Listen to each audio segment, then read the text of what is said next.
lashed against the windshield, a gray curtain obscuring the road ahead.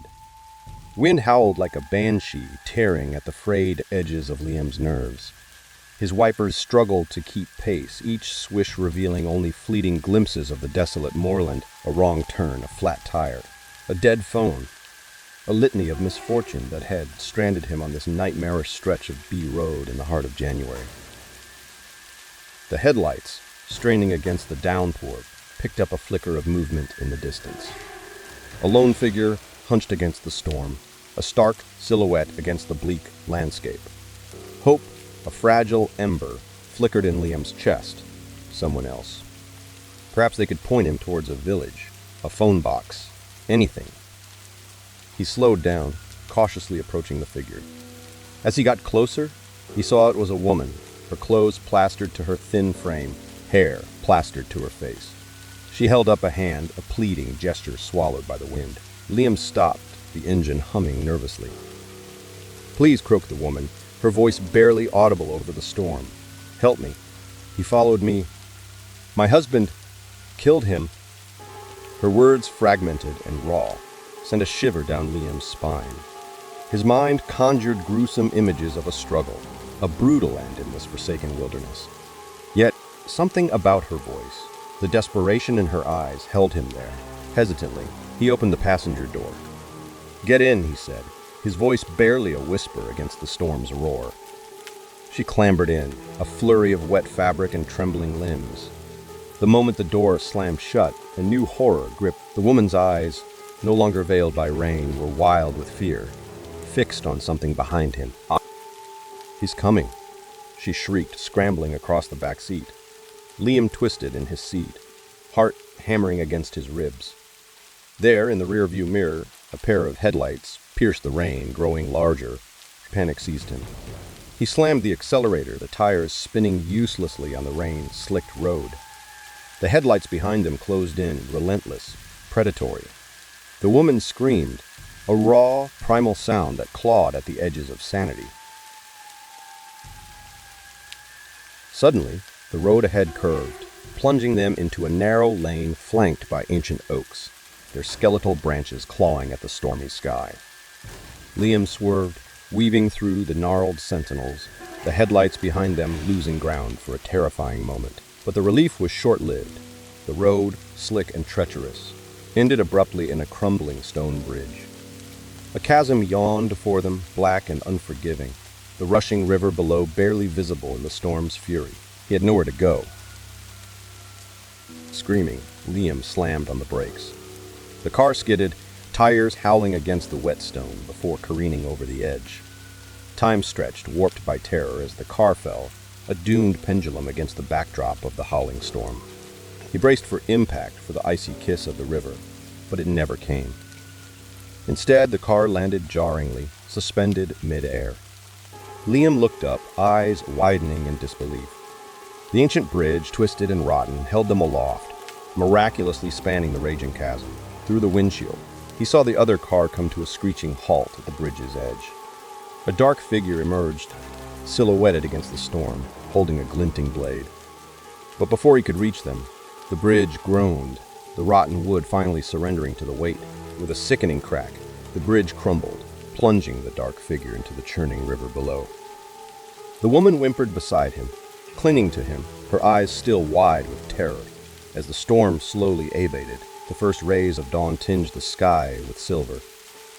Liam helped the woman out of the mangled car, her limbs shaking, her sobs muffled against his coat. In the cold light of day, the bridge lay in splintered ruin, the river carrying away the secrets of the night. He never saw the woman again, nor did he speak of the horrors he witnessed on that winter's night. But the memory of the crumbling bridge, the chilling scream of the woman, and the glint of the blade in the storm would forever stain his soul, a chilling reminder of the darkness that lurks beneath the skin of the seemingly mundane.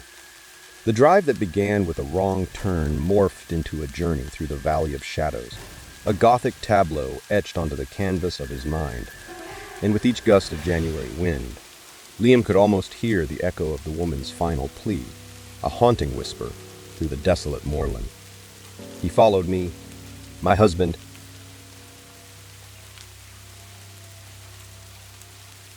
The windshield wipers battled a losing war against the downpour. Each sweep blurred the desolate January landscape into a fleeting glimpse of mud, gnarled trees, and the relentless curtain of rain. Inside the car, the heater wheezed pathetically against the icy fingers seeping through the cracks. I clutched the steering wheel, knuckles white, wishing with a fervor I hadn't ignored the storm warnings and taken the highway. This detour through the forgotten valley, an impulsive decision fueled by nostalgia and a yearning for a shortcut, was proving epically disastrous. The road, barely a gravel track in good weather, had become a quagmire. The car lurched precariously, tires spinning helplessly in the slick mud. Then, with a groan that seemed to echo the growing unease in my gut, the car hit a hidden rut. One wheel dipped, then the other, and the world tilted sickeningly. With a muffled thump and a shower of mud, the car rolled onto its side. Glass shattered, and I was thrown against the passenger door, my head buzzing from the impact. Pain flared in my shoulder, but adrenaline quickly quelled it. Glancing through the cracked window, I saw the driver slumped in his seat, his eyes wide and vacant, reflecting a horror that sent shivers down my spine. Panic seized me.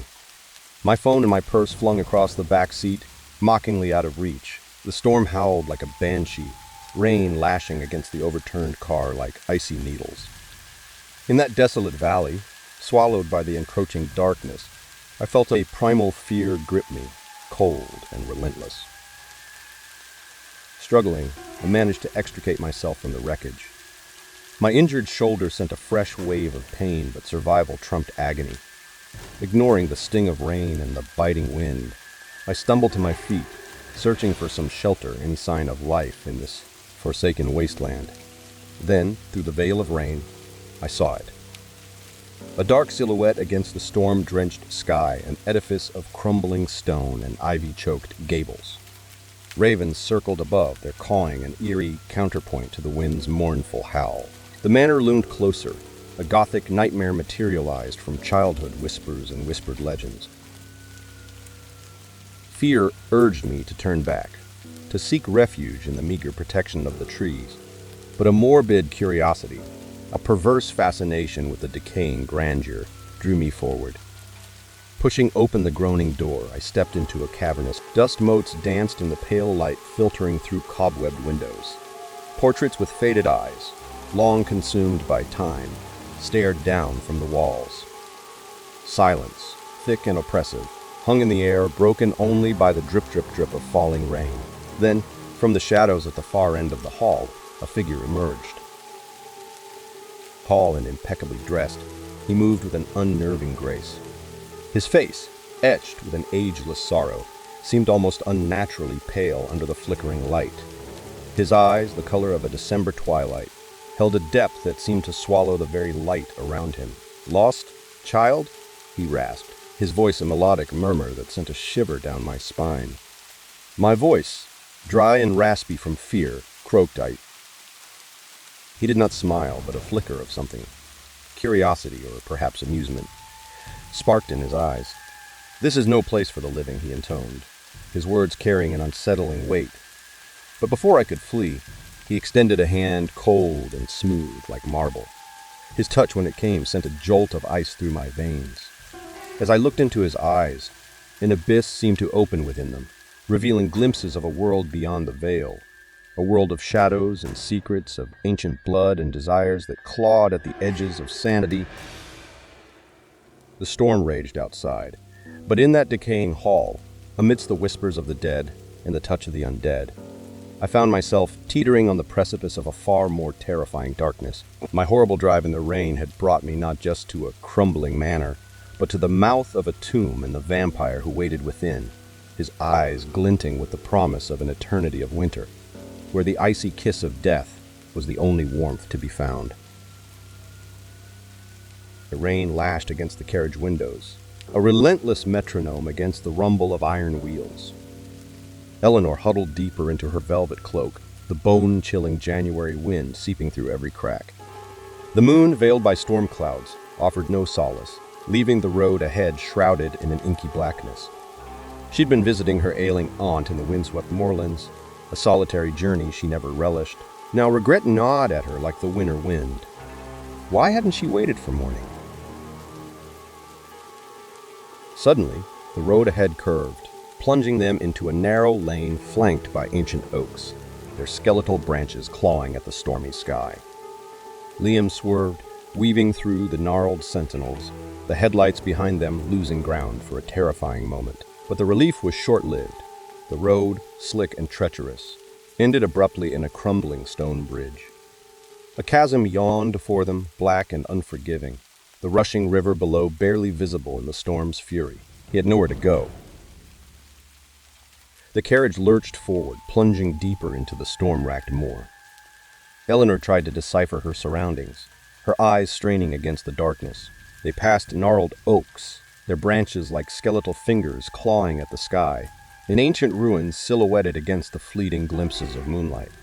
Then the carriage stopped. They were at their destination, a forbidding manor perched on a wind-swept hill, its windows dark and empty, like hollow eyes in a skull. The air shimmered with a malignant hum, as if the very stones exuded a palpable aura of dread. Rough hands dragged her again, up a crumbling stone staircase and into a dimly lit hall. An oil lamp flickered, casting grotesque shadows on the dusty portraits lining the walls. A tall, gaunt figure emerged from the gloom, his face hidden in shadow. "Welcome, Miss Eleanor." He rasped, his voice smooth as polished marble, but laced with an edge of cruel amusement. "We've been expecting you." Eleanor's blood ran cold. This wasn't a random attack. Her visit to her aunt, a scholar of obscure lore, had inadvertently caught the attention of something sinister. This man, his eyes glinting like malevolent stars in the lamplight, held a secret, a dark legacy intertwined with her own family history. He spoke of forbidden rituals, whispers from forgotten tombs, and an ancient, insatiable hunger that resided within the very walls of this accursed manor. Eleanor, trapped in its nightmarish grasp, found herself a pawn in a game played for souls, a gothic tableau unfolding against the backdrop of a stormy January night. As the wind howled outside, echoing the screams in her heart, she knew that escape was not the only battle she faced. Or within the labyrinthine corridors of this haunted house, she would have to confront the chilling secrets of her past, and the monstrous truths that waited in the shadows, hungering for her very essence. The horrible drive in the rain was just the beginning. The true nightmare had only just begun, a gothic opera of terror orchestrated by unseen forces, with Eleanor playing the unwilling lead in a macabre dance on the edge of sanity. The January wind whispered of forgotten horrors, and in the flickering shadows of the haunted manor, the line between reality and nightmare blurred, leaving only the icy grip of fear and the desperate hope for dawn. It was a dark and stormy night. I was driving alone on a deserted highway, trying to get home as fast as I could. The rain was pouring down, making it hard to see the road ahead. The wind was howling, shaking my car with every gust. The thunder was roaring, startling me with every flash of lightning. I turned on the radio, hoping to find some music to calm my nerves. But all I could hear was static and some faint voices, speaking in a language I didn't understand. I tried to change the station, but nothing worked. It was like the radio was stuck on some weird frequency. I decided to ignore it and focus on the road, but then I noticed something strange. The odometer was not moving. It was stuck on 666 kilometers. I thought it was a glitch. Maybe the rain had messed up the electronics. I tapped on the dashboard, hoping to fix it, but nothing happened. The odometer stayed on 666. I felt a chill run down my spine. Was this some kind of sign? Was I in danger? I tried to shake off the feeling and told myself it was just a coincidence. I looked at the clock. It was 3:33 a.m. Another coincidence, But then I saw something that made my blood run cold. In the rearview mirror, I saw a pair of glowing red eyes staring at me from the back seat. I screamed and swerved the car, losing control. The car skidded off the road and crashed into a tree. I blacked out for a moment. When I came to, I was still alive. But I was not alone. The thing in the back seat was still there. It was a hideous creature with horns, scales, claws, and fangs.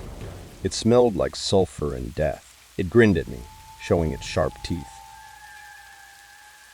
It spoke to me in a voice that sounded like nails on a chalkboard. It said, "Hello, driver.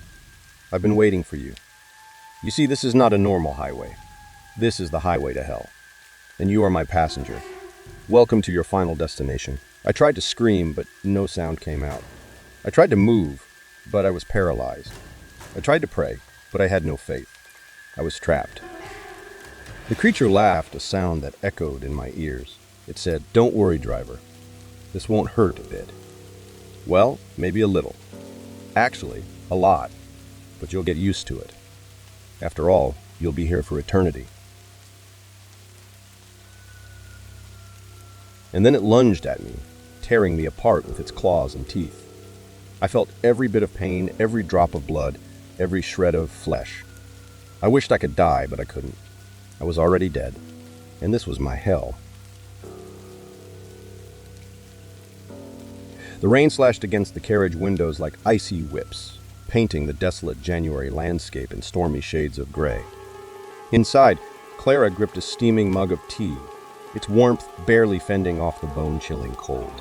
Grandfather's shortcut through the forgotten valley, once seen as an adventurous idea, had turned into a disastrous choice. The road, more a muddy track through gnarled oaks, became an impassable mess, horses strained, hooves slipping, and then came a sickening crack. The carriage tilted, pitching onto its side. In a panic, Clara flung open the door, rolling onto the rain-slicked earth. Her head spun, but adrenaline kicked in. Glancing back, the driver sat slumped, eyes wide with a vacant horror that sent shivers down her spine. Alone, stranded in the heart of a forsaken valley, Clara pressed on, her thin cloak offering little protection against the storm's icy claws. She stumbled, searching for the horses, but they were gone, leaving only abandoned harnesses in the mud. Struggling forward, a desperate hope for shelter flickering.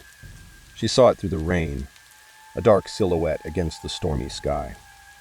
Ravens circled above, their cawing blending with the wind's mournful howl. The manor loomed closer, a gothic nightmare of crumbling stone and ivy-choked gables. Jagged windows stared down like empty eyes. Fear urged her to turn back, but a morbid fascination drew her forward. Pushing open the groaning door, she entered a cavernous hall. Dust motes danced in pale light, and faded eyes stared from portraits on the walls. A cold wind whispered forgotten secrets. Shadows yielded to a figure, tall, pale, cloaked in misty shadows. His face, framed by silver hair, held an ageless sorrow. His eyes, twilight-colored,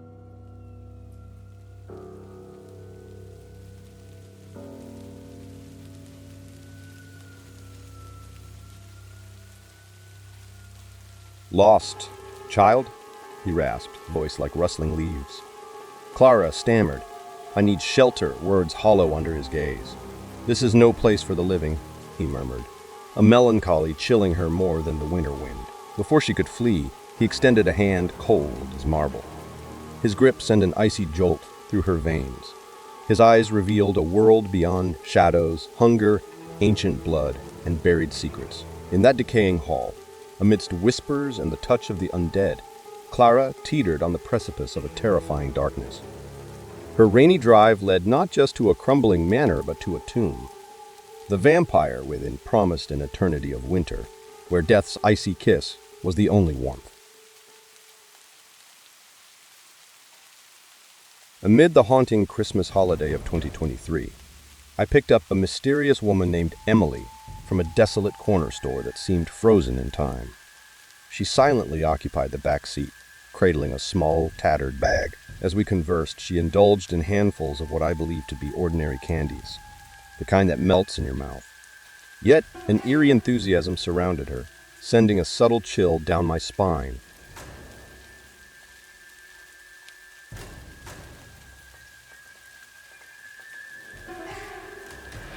I dropped her off at an obscure address, nestled atop a hill surrounded by decaying, multi-family homes. The night swallowed her as she ascended a winding, narrow driveway.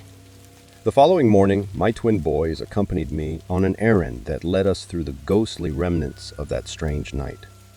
The air seemed colder, the atmosphere heavier.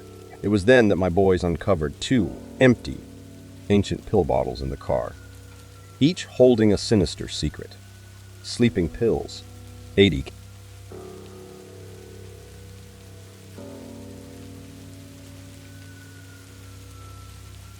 The realization struck like a ghostly apparition.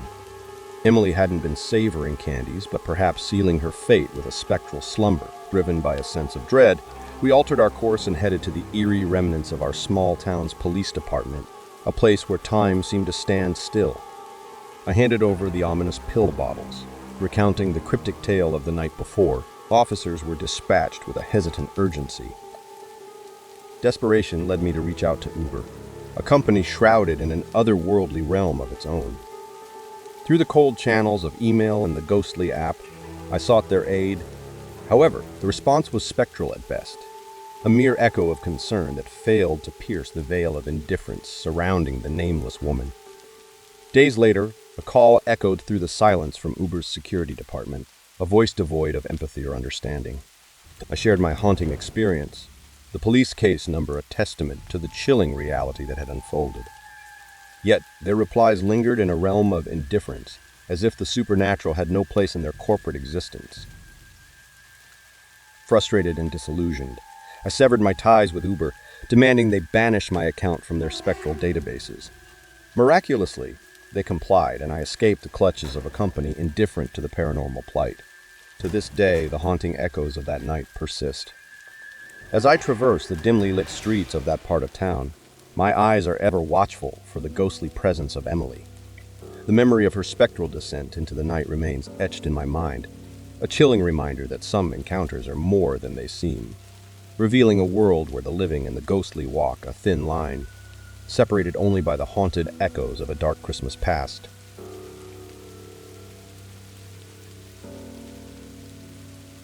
In the eerie winter of 2016, I found myself entangled in a sinister driving lesson that transcended the ordinary.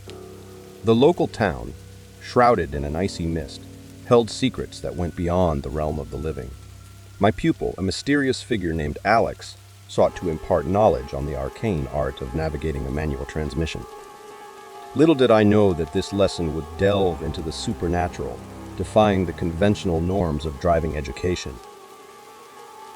The chilling initiation began with an unconventional ritual, practicing on the clutch, pedal, while the car lay dormant, a mechanical phantom in the frigid night.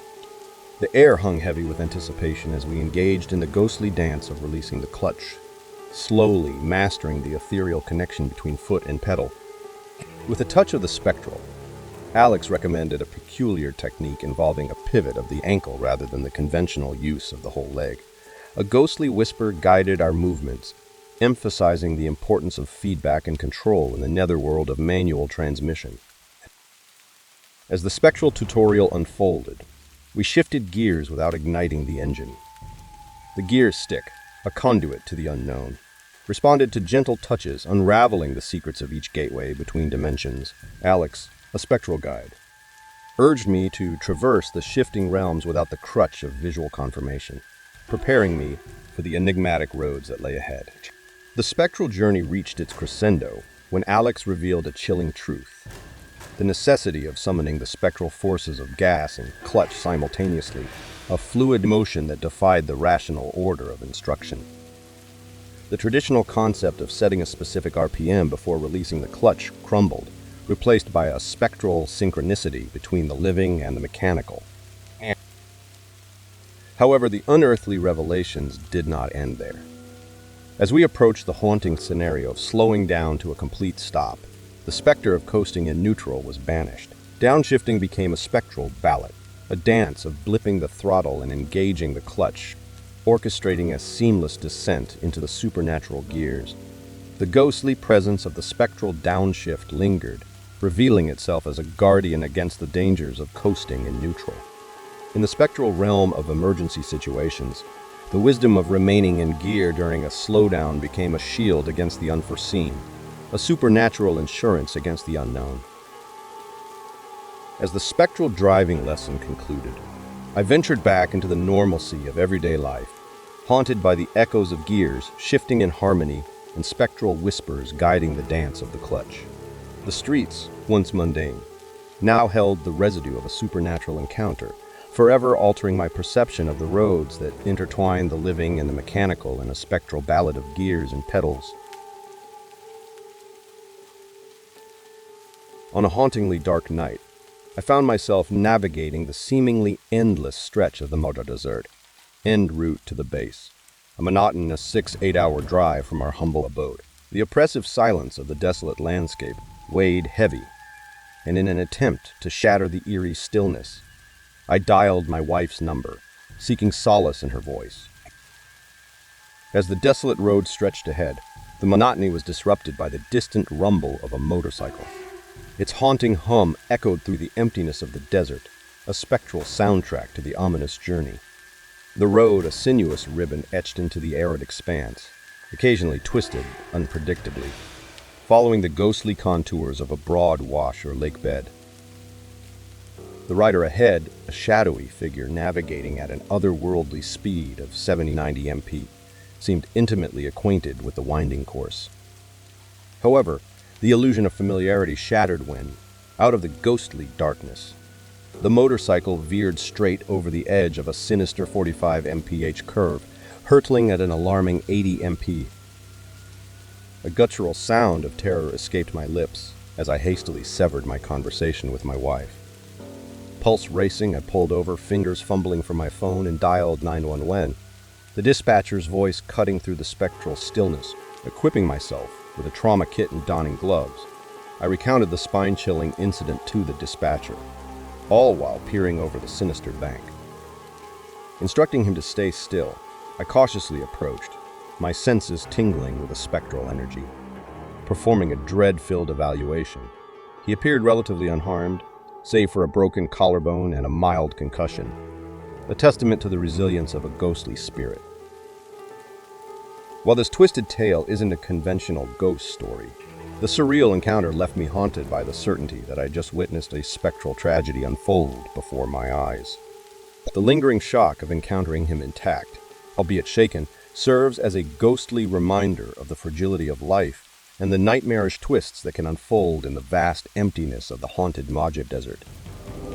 Subscribe, like, and comment if you enjoyed the story. Share your own unsettling encounters with ancient artifacts in the comments.